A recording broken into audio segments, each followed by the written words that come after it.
Paul Culver III joining us, Sheridan Generals going into the first round of the Division III playoffs and taking on the Granville Blue Aces on the road, 8 seed versus 9 seed in this one. And Coach, I appreciate your time as always, man. Love talking football with you, and congrats on making it to the playoffs and that huge win over New Lex last week and kind of spoiling them of their run at an undefeated season in that Perry County Super Bowl. And I want to start with that and really kind of the last 2 weeks of the regular season, because you play back-to-back rivalry games and you lose really a heartbreaker to Tri-Valley in double overtime, a game that maybe you thought, a couple minutes left in the fourth quarter, you might win. You have to then deal with that, and then you go take on an undefeated New Lex team who's, seemingly on top of the world. How were you able to rebound from a loss like that to Tri-Valley and go out there and really play great, inspired football against New Lex, come out with a win, and now you set yourself up for a playoff run? Yeah, appreciate you setting me up again for an interview, Will. These are always fun. And, getting to talk about the Tri Valley game is a great thing. And then spilling that into New Lex. There were times in the Tri Valley game where I never felt like we were in control, but I certainly felt like we were, going to get our chances to win and come out MVL champs. And so, how do you bounce back from one, that physical of a game, and two, that emotional of a game? The only way you can handle that is if your kids are tough and you've got senior leaders. And so it's a credit to 20 seniors, and they came right back in on Monday, and they were down. I was down. That's as hard of a loss. The Tri-Valley loss was as hard of a loss as I just. Remember my wife said something. She's like, "Seems like that one hit you harder," and I'm like, "It did." Um, it sounds arrogant, but like that's 3 years in a row where we haven't won the NBL championship, and that's too many. It's the first time in my career we've gone 2 years, but I've never gone three.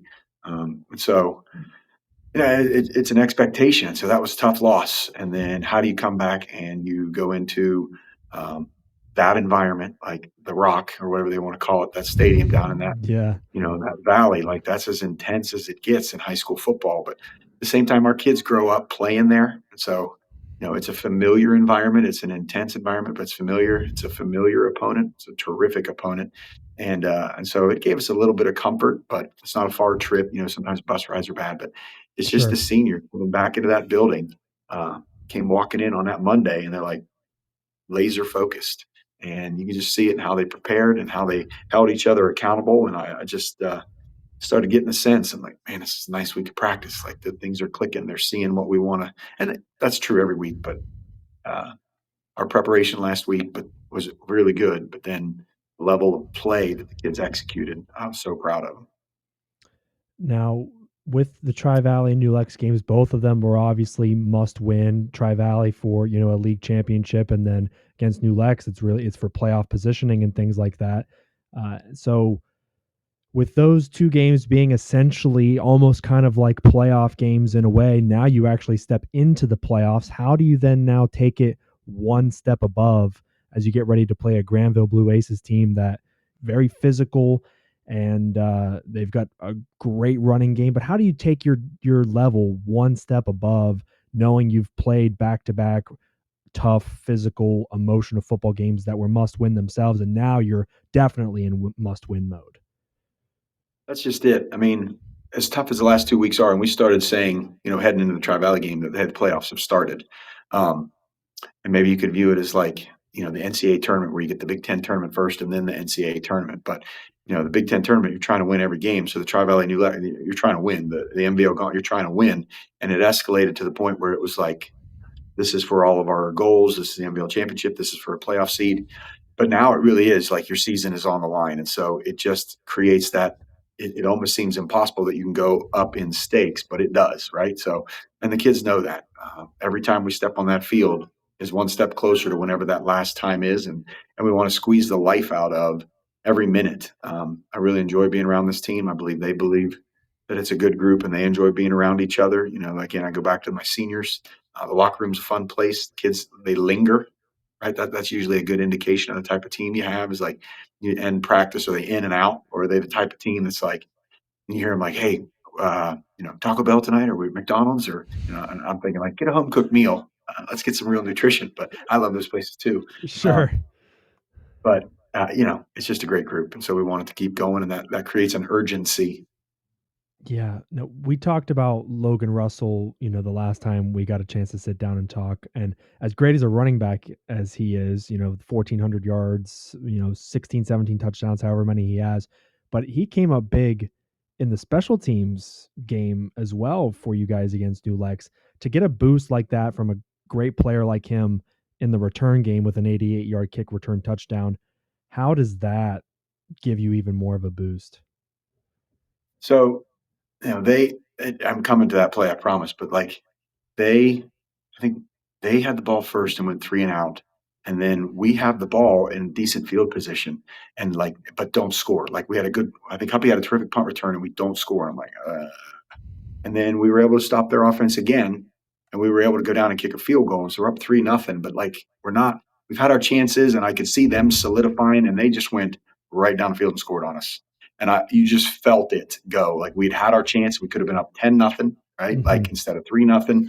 Their defense was starting to calm down with some of the checks and things that we were trying to throw at them, the different looks and plays, and uh, and they scored, and you could just feel it, right? And so you need something big, and when Russ popped through, terrific blocking by a lot of excellent football players on our special teams, a lot of juniors and seniors that are not necessarily starters, but they bust their butts every day in practice and special teams. And we work really hard on our special teams.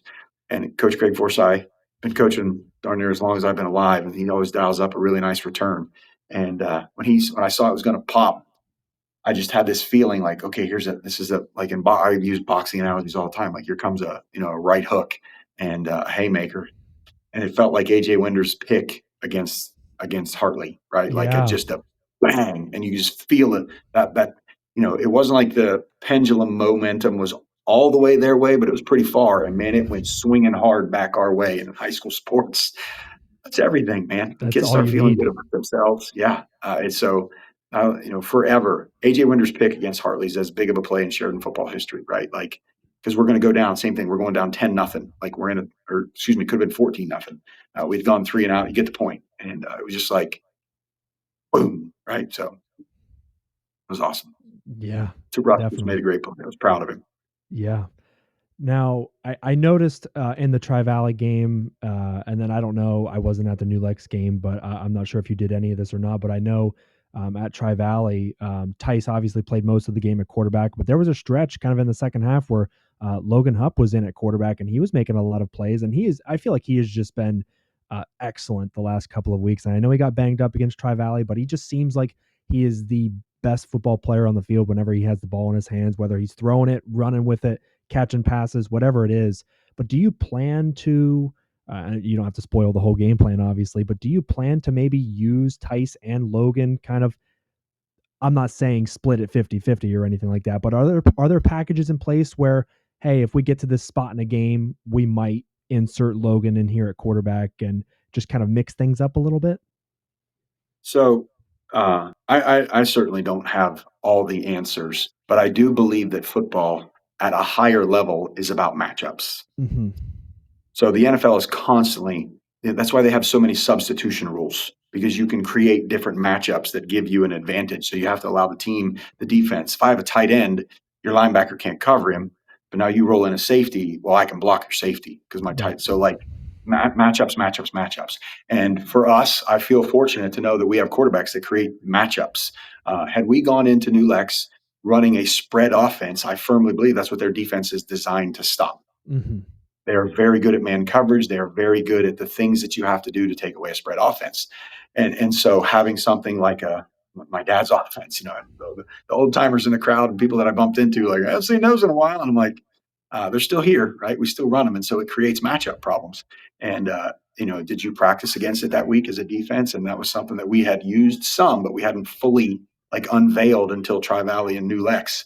And so Logan does a great job with that variation of our offense. But the thing is that he's just as valuable as a receiver. I mean, Hmm. 45 catches and however many rushing yards and PATs and things like that from getting him out in space. And so it's a classic example of if you put Logan under center, then defenses go like this, like they're Right. right on top of you, right? Well, you better have some misdirection and some option looks and things that where you don't know where the ball is. I said this, Storied Rivals would have it, but on Logan Jones's touchdown, Huppy went the other way, and my eyes went with him. And I was Yeah. like, ooh, I remember the last time I didn't know where the ball was in my own offense, right? Like that's that dynamic. And so that's terrific. But Tice does a great job running our spread, and he can get the ball to Huppy and spreading things out gives Logan one-on-one chances, Logan Russell, right? Like how Right. many we can block up the box, we can block the D lineman and the linebackers. Is safety going to tackle him? Not very often. So it's just a question of matchups and how we feel we fit against Granville. Yeah. Well, speaking of Granville, I mean, it's going to be a great matchup, but I think it's going to be one too that's going to be really physical because Logan Russell is a great running back, and Logan Jones, obviously, when he gets his carries, he's physical too. But you're taking on Kyle Kirby, who's got 1,800 yards, almost 30 touchdowns, and I would say he's almost kind of similar to Levi Wade, except he's a couple years older and he's about 4 or 5 inches taller, and he's probably got another 30 or 40 pounds on him. I mean, he is a tough kid to bring down. I've seen him play a couple times. How do you plan to stack the box against a kid like that? Of course, you can't commit all your resources to him because they do have good weapons on the outside. And Jakob Culver, the receiver they lost in week 4 to a fractured collarbone, he came back last week and had 2 touchdowns. So it seems like he's back as if he's never missed a game. You have to account for that too, but Kirby is certainly the centerpiece. No doubt.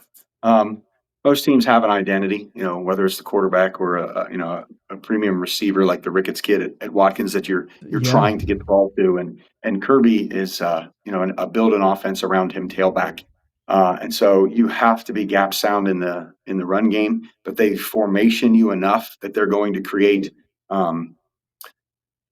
Difficulty for you to fill all the gaps, right? And he finds the way he runs his inside zone is very patient, similar to New Lexington. Like he's plugging and prodding, probing is the right word, like poking holes at your defense. And man, if he gets a crease in his north south in a heartbeat on your safety who weighs 165, 170 pounds and he weighs 215 or whatever he does, that's a bad matchup. And so it has to be no big seams, right? Like if he is squirting through, it's because he's slipping off tackles, and that gives the safety time to get down and keep it to a 7-8 yard gain instead of it happened in the scrimmage. He's into our secondary at full speed in a heartbeat, and not too many safeties are going to bring him down.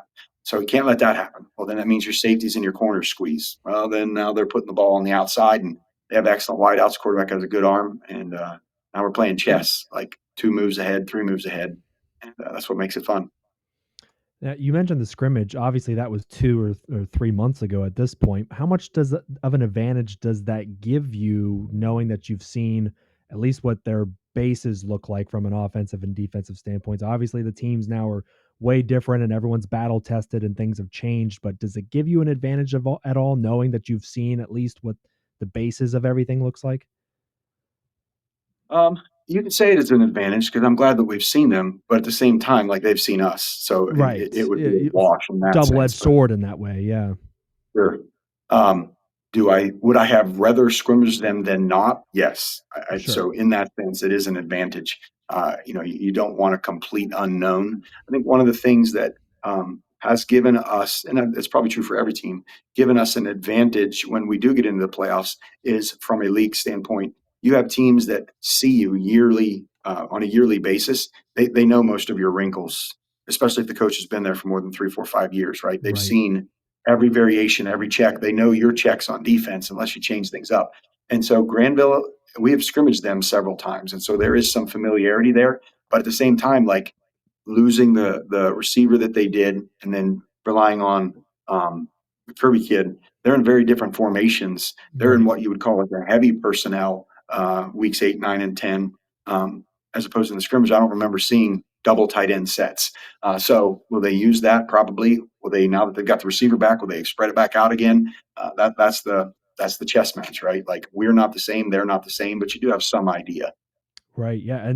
And they also have in the midst of Culver's absence for 6 7 weeks, a freshman receiver, Carter Rhyan, stepped up, and I mean he looks like he's going to be a dominant receiver for 4 years. But I mean that's neither here nor there. That's a discussion for another day. But Coach, I appreciate you hopping on for 15 minutes, man. It's going to be a fun game to watch here on Friday. It's the first time that you guys have matched up in a game since 2018, and I believe that was a regional semifinal, and you guys won that one 20-7. But obviously, it's 7 years later, so you guys will do battle once again, and we're looking forward to it. And thanks for hopping on, man. Me too. Always a pleasure.